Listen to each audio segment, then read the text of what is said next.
Hey guys, are we on? Yeah, we're on. Oh, hello. Do you remember the GoPro? Are we on?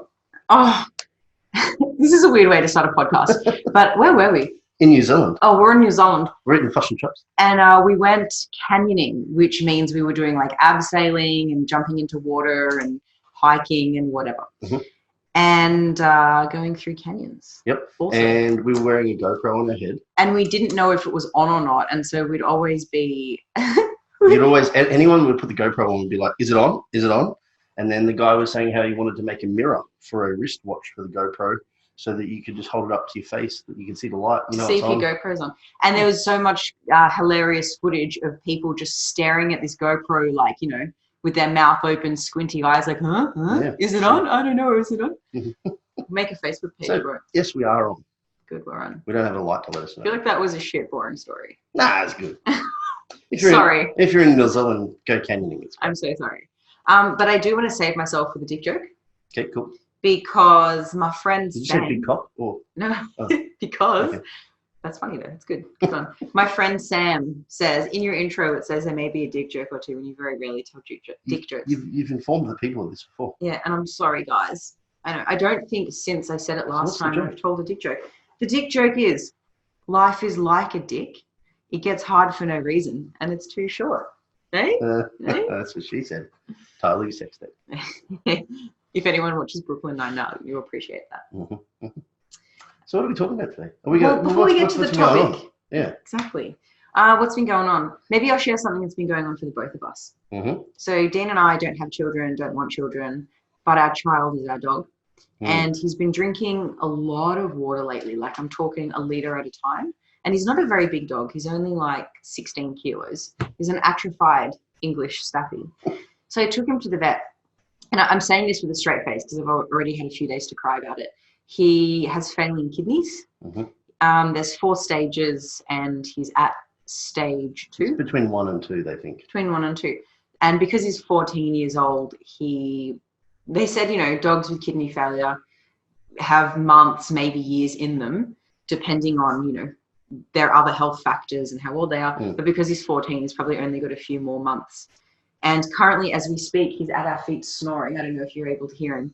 And we're really sad about it because he's just with us all the time. We work from home. He is a permanent fixture within our lives inside furniture in our house. Yeah. So I can't imagine my life without Ruben. He's not furniture in our house. We are furniture for him. It's just his house.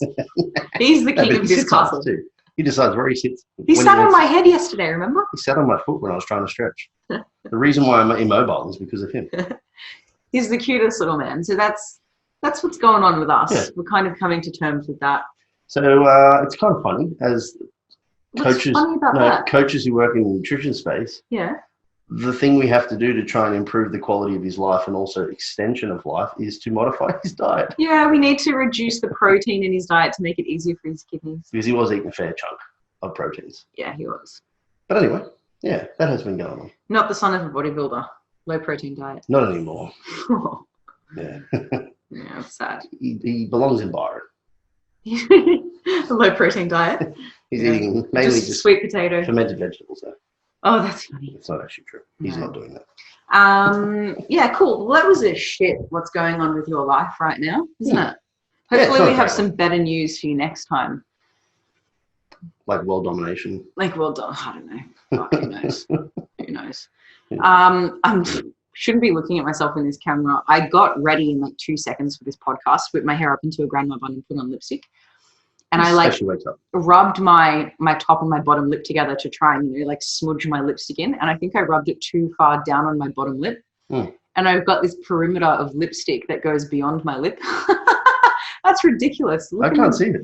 I can. I am colorblind. Oh, goddamn. I shared a fun fact with the old Instagram humans the other day that I regularly eat semi-ripe bananas unless I have you to tell me if they're yellow or not. That's true. I'm colorblind.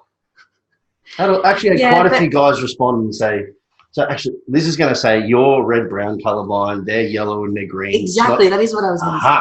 What? But I had multiple people say, I'm also red-brown, but I have color problems with blue and purple, which I've said to you before I have problems with, and with yellow and green, which I said I've had problems with. So it's a common thing. The biggest problem with being colorblind is you just lack a lot of confidence in regards to whether or not you know what the fuck you're looking at. So Okay. I just question life every time now. Well, I actually have red eyes, not brown eyes. Did you know that? You are a bit of a devil woman. So anyway, Not true. what are we talking about today, Liz? We're talking about choice architecture.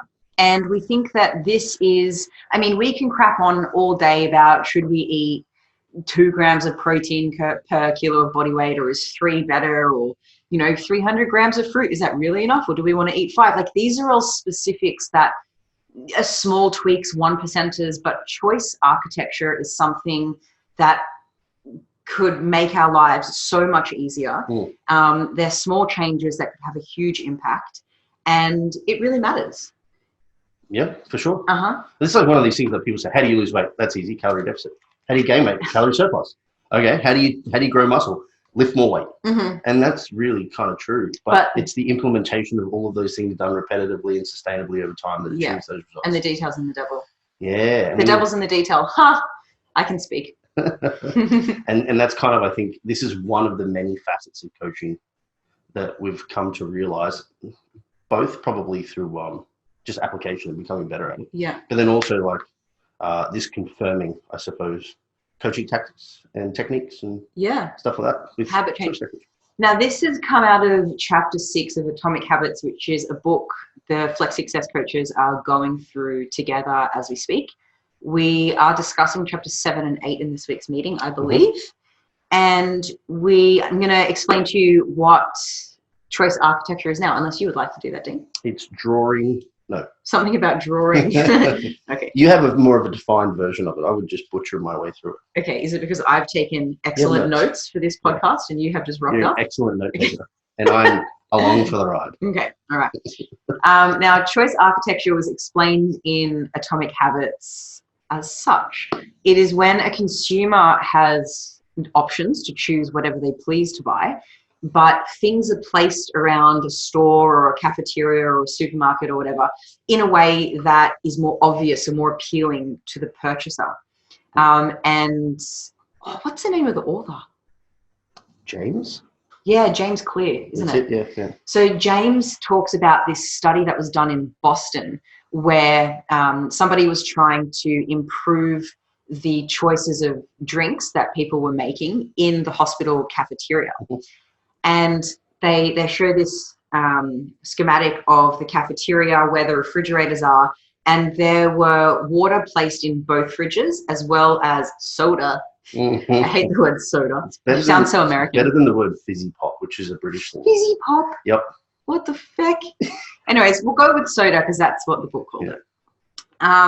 And nobody actually spoke to the people purchasing things in this cafeteria. All they did is they placed the water in more obvious sections of the 2 refrigerators, and then also placed baskets of water either side of the register and around the cafeteria in different places. So previously, water existed in 2 fridges in not very obvious places, and then after the experiment, or during the experiment, water was actually in 10 locations between the baskets and refrigerators, but also placed in more obvious places in the refrigerator.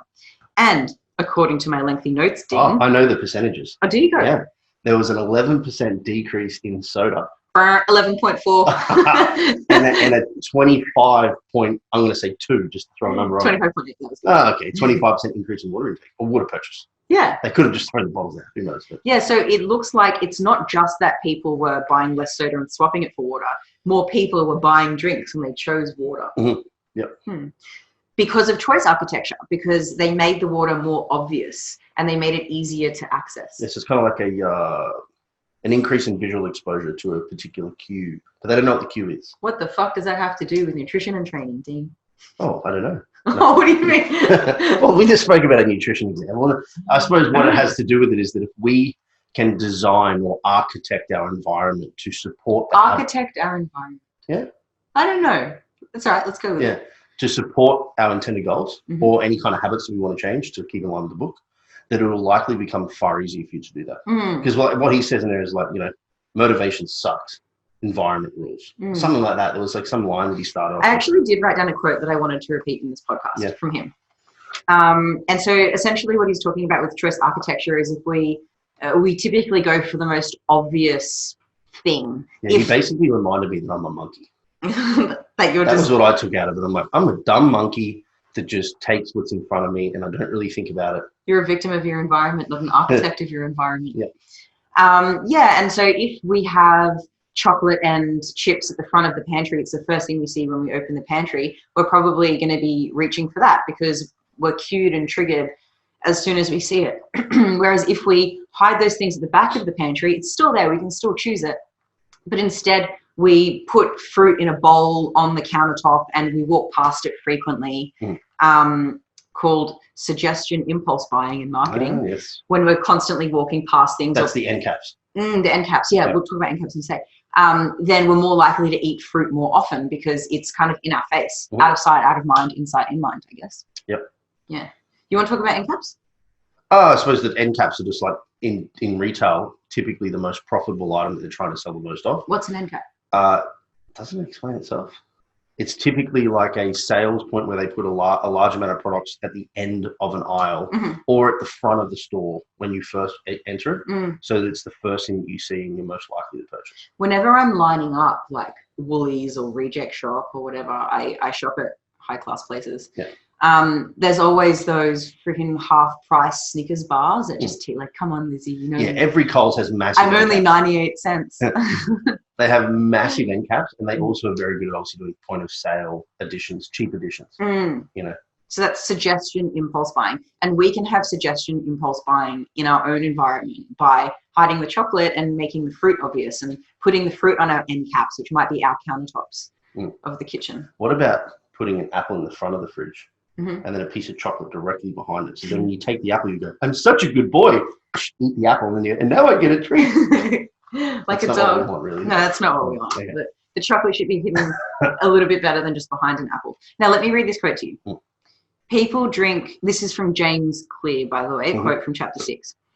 People drink Bud Light because it's in every bar and visit Starbucks because it's on every corner. Wow, I can hardly read my own writing. We like to think we're in control. If we choose water over soda, we assume it's because we want to do so. The truth, however, is that many of the actions we take each day are not shaped by purposeful drive, but by the most obvious option. Again, monkeys. Yeah. So I thought maybe... But I think this stacks well. So like in this book, previous to this in prior chapters, he talked about essentially that habits can be formed subconsciously or unconsciously. Yeah. Which is the right terminology there. Subconsciously. And, you know, they're the things that you do repetitively and you're like, your brain will sometimes create habits and all the rest of it without you even really knowing it. And then this choice architecture lines up quite well because you could have a bunch of bad habits that you don't really realize that you've created. And it's probably the case that choice architecture is also playing into that. And if we can manipulate the environment, it's more likely that you'll serve a good habit change as opposed to just being super motivated to change and doing nothing about the environment. Yeah, because people do rely on willpower and motivation quite a lot, which we know not only are finite resources, but it comes and goes. Like we're not motivated all the time. We just do things because we've set the habit and we've set a standard. And our environment is set up to make good choices easy. Yeah, for sure. I mean, there's plenty of times I've trained when I didn't want to. Yeah. Likewise, that I haven't eaten the food that I wanted to. But it's probably just because of that repeat or repetition of good behavior and also living a life based on certain values. But that's another topic. Is there anything that you can think of off the top of your head where, like an example of choice architecture? I don't know. I don't probably have any habits that I would define as being typically bad because of the environment. So I think our house is kind of set up. No, but I mean, like, how have you set up your environment to make good choices easy? Is what I'm asking. So what I was going to say is, like, I think my current, like how I get through life, I think it's fairly good. But whenever I try to increase or change a behavior or add a new behavior, that I find difficult. Okay. So one of them is taking my blood pressure on the regular. Yeah. And we sit at my desk to do podcasts, and I have my blood pressure cuff here. Because I sit down here every day. So I sit down, I see it, and I go, I should probably do my blood pressure. So it's like a constant reminder. Yeah, it just sits on something that I'm at all the time, you know. I have probably a similar thing in that I use a digital calendar, and I now have my training allocation on my digital calendar. So every day when I open up my digital calendar to see what my tasks are for the day, I'm reminded in big blue blocks. Training time is 12 p.m. Yeah. So there are two things that I've probably done in the last 6 months that have had a big impact on the consistency of those behaviors. Yeah. happening every week. Yeah, cool. What about you? I was really struggling with taking my iron supplement because I was vegetarian as a child for a long time and dipped in and out of anemia. And I just, even though I eat sufficient food that contains heme iron, I still struggle. And so what I do is if I put my iron like little tub in the cupboard, I just sort of forget about it. So I just keep it out on the countertop.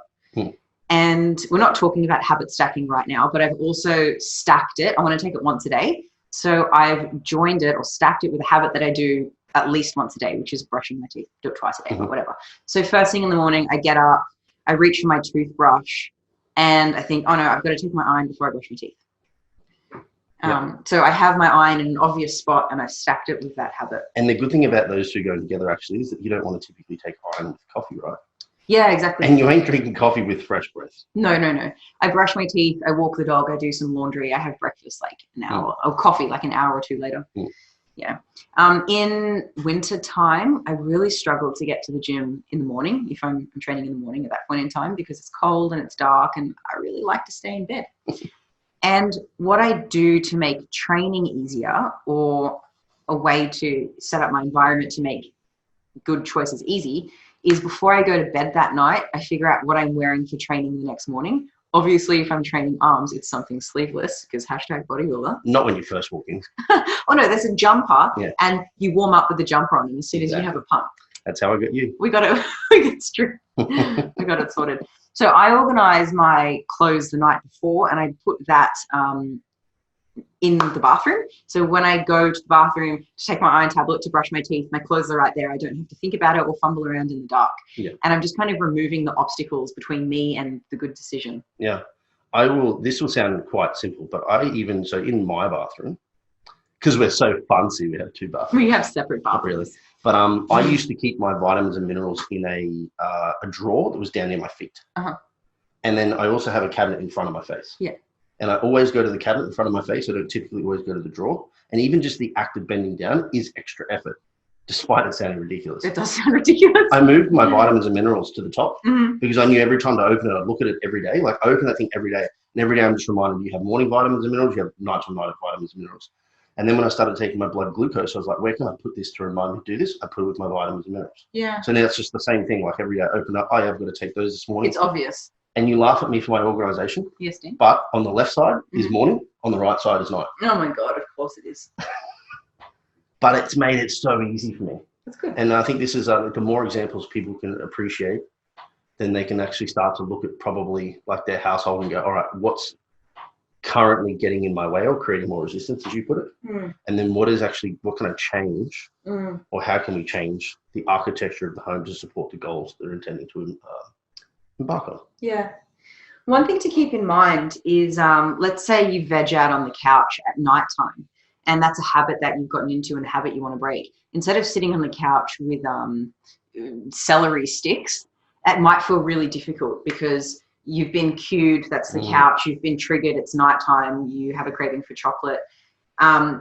Instead of trying to change the behavior in the same environment, you can try and find a new environment. So go out into the garden and play with your dogs and just, I don't want to use the word distraction because we could urge surf as well, but find a new environment or go read a book in bed. And that way you're not cued and triggered in the same place. You're building new habits in new places, which is so much easier. And once it's broken, maybe you can migrate back to the couch and enjoy a herbal tea there and not feel so triggered. Or even, like you said, you could practice some form of urge surfing on that couch. So like most people sit down and they bring the block of chocolate with them to the couch.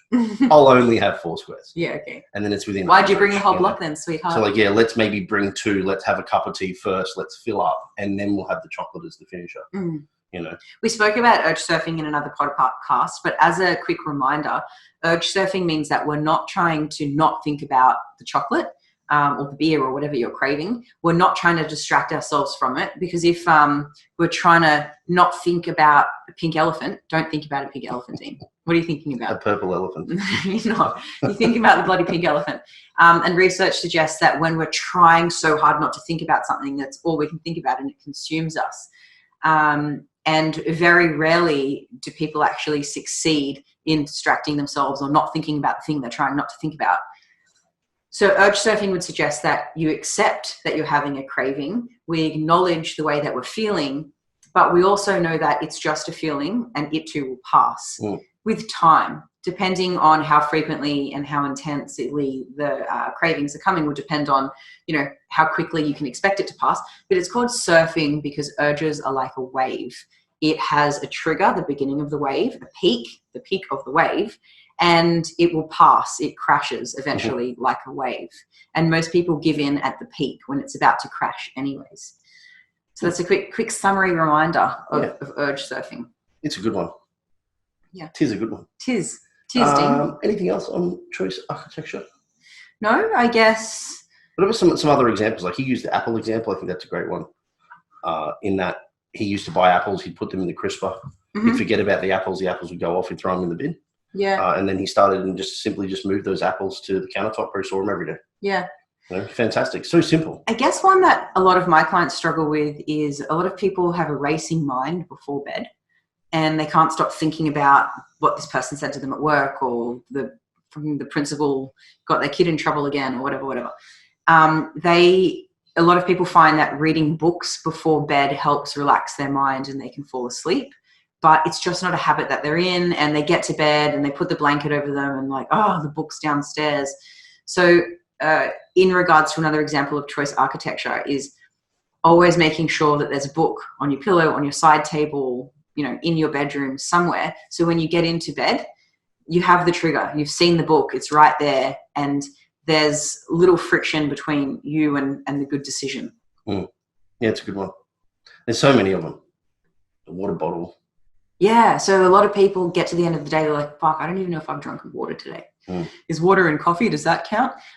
Having a 2 liter, but if let's say your daily target is 3 liters, having a 2 liter bottle of water there and finishing it before 4 p.m., for example, so you only have 1 liter between 4 p.m. and bedtime, is a really good one because it's a constant reminder. The 2 liter bottle is there in front of you, out of sight, out of mind. I will say anecdotally on that, I have found it probably more success in people having multiple small bottles like he mentioned. Okay. In his. So he mentioned about basically having, if you had a 3 liter target, have 3 1 liter bottles and put them in 3 different places. Oh, I don't remember that. So he basically said, you put one at your desk, you put one in your car, and you put one in your gym bag. Okay. And then by the end of the day, you're like, oh, yep, I saw that 3 times and I drank it 3 times. Okay. The reason why I found that to be a little bit more successful is because the 2 liter bottle requires effort to carry around. It's a two-hand situation. And some people just like, oh, yeah, I put that down and I grab it later and they forget it. Unless you put it down on your desk where you are. Yeah, for someone like ourselves who sit here and like someone in an office work for sure. Someone who's walking around. Yeah, so anyone that I found that's shifted in and out of like different places they work, I typically will say the same thing. Like you take a liter bottle with you. Typically, it's going to be habit stacked with another good behavior, like going for a walk, you drink your food, take your dog, you drink your food. I said you drink your food. What? You can do that too. Drink your water. Drink your water. But yeah, all it would take is the one thing that's probably the take-home message on this is that it's going to take a conscious effort to sit down and think about your unconscious behaviors and what in your house is currently set up or your lifestyle is set up to not support your goals.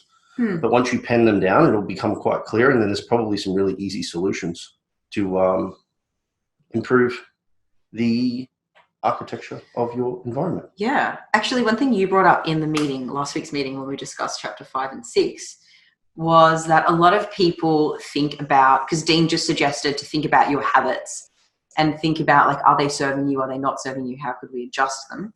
A lot of people don't realize the habits that they're in. And so Dean, the suggestion you made was to ask people to think about their routine. Yeah. They get up in them, because I don't feel like I'm in a habit of taking my vitamin, my iron tablet in the morning. It's just part of my routine. Yeah. So write down step by step. You get out of bed, you do a wee, you check your Insta, like whatever it is. And if that might make it really obvious to you what your habits are. And then even as you walk around the house to go through your routine, because it'd probably be easy to do that too, I imagine. Like sitting down and going, this is what I do all day is difficult. But if you actually act it out, it's probably a lot easier. You can then even just start to make notes on that same notepad. Like, oh, every time I walk down here, I see this. Or, every time I open up the fridge, the first thing that I always see is chocolate. Yeah. And then you can start to like fan off that and go, all right, well, what can I change? Chocolate's going to go to the back of the fridge. Apples are going to go to the front of the fridge. Yeah. Or I get home from work and I always crash out on the couch and never actually make it to the gym. Maybe you could pack your gym clothes in your car and go to the gym on the way home from work. Yeah, put it on your front seat. Yeah, put it on the front. So when you get in your car after work, you're reminded gym clothes will go to the gym. Or even if that's not possible, it may even be something, if you are a crash out on the couch, you fold your clothes up and you put them on the couch and then you leave home. And then when you get home, you have to take them off the couch if you want to sit on the couch. And the chances are you'll probably be like, motherfucker, I'll put them on and go to the gym. Maybe. Yeah, it depends on how motivated you are. Yeah. But these are all just like little ideas, and everyone, I think, so long as you can choose a path that has the least amount of resistance for yourself, it'll likely make this far more successful. And I think a lot of people might feel like they're a little bit too advanced for improving their choice architecture. And for a lot of people that have already set up good routines, you probably have done it subconsciously anyways. But I think everybody could make little tweaks to their day-to-day life to stop relying so much on motivation and willpower. Because when things get tough and those finite resources are exhausted, I think we all slip into the easier option. So, and that would be the bad decision. But if the easier option was the good decision because our environment was set up as such, then we would get to our goals faster or maintain them longer. Yeah, absolutely. Cool. Is that a drum roll? Yeah. Okay. No, that was like a done. Okay. You know? Cool. Hey, what are we sharing? Something we're sharing this week. This is going to fucking blow your minds. We're sharing the book, Atomic Habits, which is the book that we're talking, what we've got choice architecture from today. Yeah. It's fucking legit. It's great. It has some absolute pearls, as some would say, in regards to one-liners. Because I think a lot of the stuff that I do, it just feels like second nature to me. I'm like, problem-solving skills. But it doesn't come so naturally to some people. And the book has helped me put a name to that behavior. Yeah. Or kind of even condense what I would say to that person into a few sentences and just make it more pithy and digestible. And, that's a good idea, instead of this novel. I would agree. There's a bunch of stuff that I was listening to and I'm like, I do that, but that's a great way of putting it. Or, I coach like that. And that's a fantastic way to explain it. And every week I've listened to a new chapter because we have the Audible version. Something from there has gone in my check-ins. Yeah, cool. And every week someone in the client sort of cohort have gone, that's fantastic. Kelly actually, Blanchfield, my client, bikini competitor, she's now got the book. Oh, does she? Yeah, and she's like, this book is amazing. My client, Bonnie, has it too. Yeah. So she's reading it. It's worth sharing because it's worth reading. It is definitely worth reading. I know the quote that you like from the book is winners and losers have the same goals. It's a cracker. Yeah. Winners are unpick that one. It's just that winners have the right habits. I said unpick again instead of unpack. Which one is it? I don't know, Dean. Man, I keep fucking that up. Me English good at. You just sort this shit out. Cool. So that's our something we're sharing. Yeah. And it's by James Clear. Oh, would you rather? Would you rather's under here. Let's do it. I picked some cards. How about you? Hang on. What about? Is there what's going on with Flex? We'll do it after the would you rather. All right. We don't want to finish on the live? No, we'll do that. All right. Are you going to pick from here? Yeah, I'm going to read one to you and then you read one to me. Would you rather, as a man, have a fully functioning penis on your forehead? Is this a joke? No. Or no penis at all? Oh. Do I require any follow-up questions? Is the fully functioning penis visible all the time? Like, yeah, it's on your forehead. Wear a cap or a beanie? Well, I guess you would have to turn Hindu to like... Does it have testicles? No. What about pubic hair? Yes. Hang on, so it's just a shaft? Yeah, just a penis. Circumcised or not circumcised? Doesn't it matter? I feel like it'd... Yeah, no. Look, a circumcised... Look, I'm actually going to go no penis. Really? Yeah. I can do a lot of other things. You would probably be single though. Yeah, but I can just wear it. By the time... Were you going to say I could wear a strap on? Yeah, I was. but like, there's got to be enough like good toys out there that I can still play the game. A penis... I'm not going to get laid if I have a penis on my head. Like, who's going to date a dude with a penis on his head? That's true. You'd be single either way. So. Yeah. And what? I'm going to headbutt you? Is that what I'm going to do? That's so great. All right. I love it when my boyfriend headbutts the fuck out of me. Okay, man. Let's make it. We're picking cards for those who were just listening and not watching. Would you rather pee yourself in public once a week or shit yourself in private daily? Oh, fuck. Will I be able to wear a pad in anticipation? No.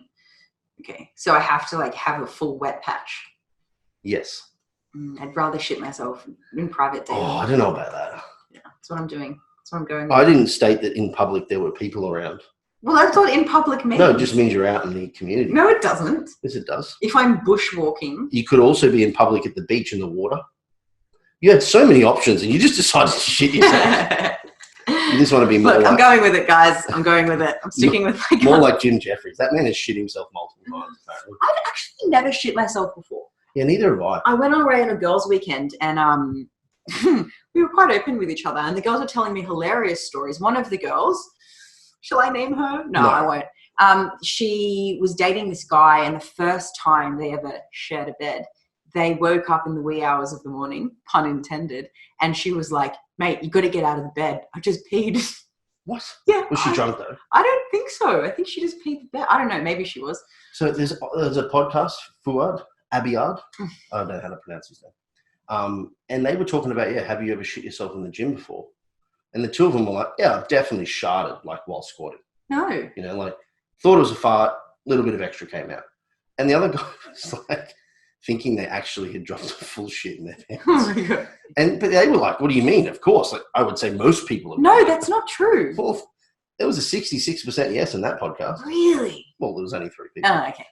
I thought you meant they put a poll out and like everyone voted. Apparently Fuad was going to, but I don't know what the results were. Well, I nearly wet myself on the leg press. I was just straining so hard, and I felt like it was about to happen, and I was like, oh! I held it in. We're all good, but it nearly happened. And actually, when I did CrossFit for like a second of my life, during double unders, whenever I would do double unders, I felt like it was going to happen. I might put a poll out on Flex this week.